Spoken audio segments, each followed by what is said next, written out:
Hey everyone, I'm out here in the garage, and what we're going to be doing today is talking about replacing the rear engine mount on the 2004 Honda Pilot. So stay tuned.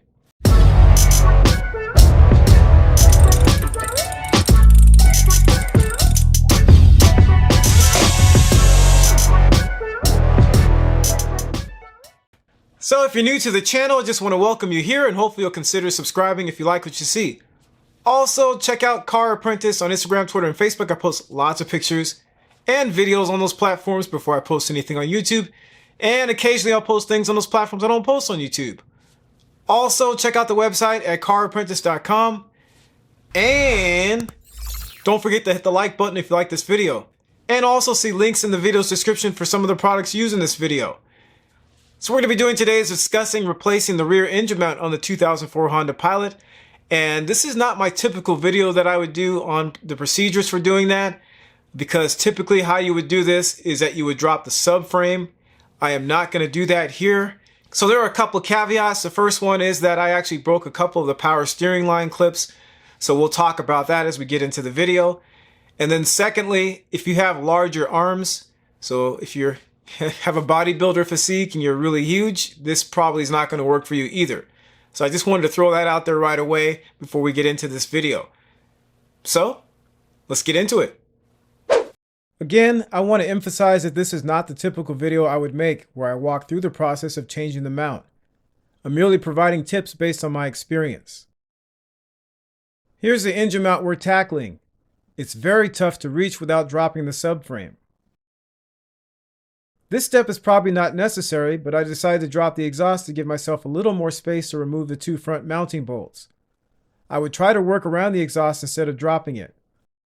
Also, I removed the lower plate. Next, I placed my jack, with a block of wood on top of the jack pad, under the transfer case to support the engine. Then I removed the engine mount's three lower bolts with a 14mm. Alright, on to the most difficult part of this job. Removing the bolt that goes through the mount bracket and the center of the mount.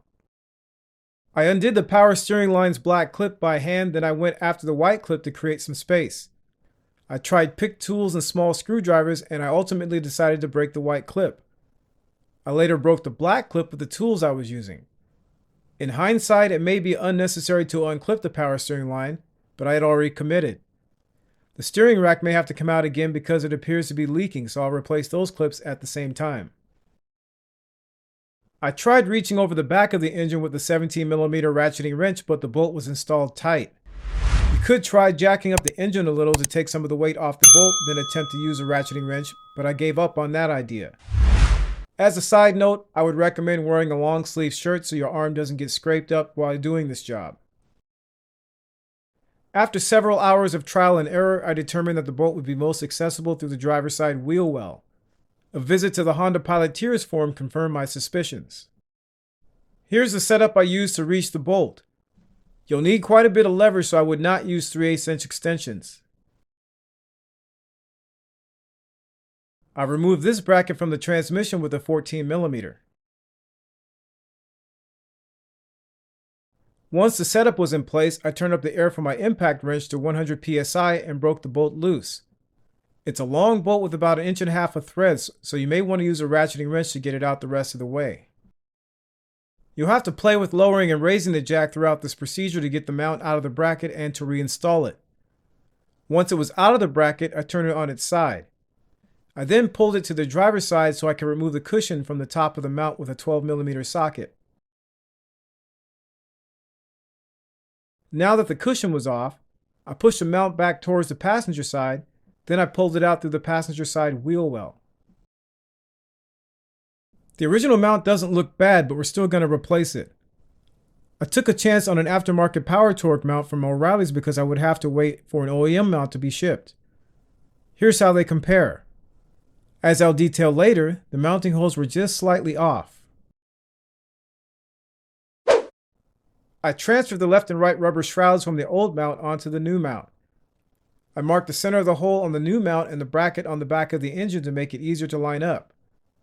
Also, I put some grease on the mount and the bracket on the back of the engine to prevent any binding on installation.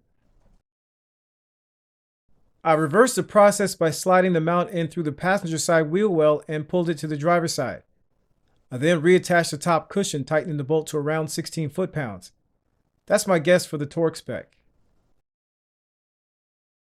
I placed the mount in the bracket. If you're installing an OEM mount, I would consider at least loosely installing the mount's 3 lower bolts for alignment purposes. This didn't work well with the aftermarket mount. I ended up loosely reinstalling the large 17mm through bolt, followed by the front 2 14mm bolts. A pry bar was helpful to slide the mount left and right on the through bolt to line up the lower bolt holes. To install the rear lower bolt, I had to tap on the front of the mount with a block of wood and a sledgehammer. I barely got the bolt installed without cross-threading it. The torque spec for the 3 lower bolts is 28 foot-pounds and the spec for the through bolt is 61 foot-pounds.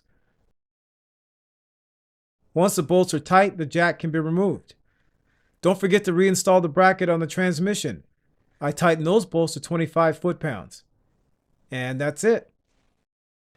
Alright, so there you have it. There's some tips for replacing the rear engine mount on the 2004 Honda Pilot.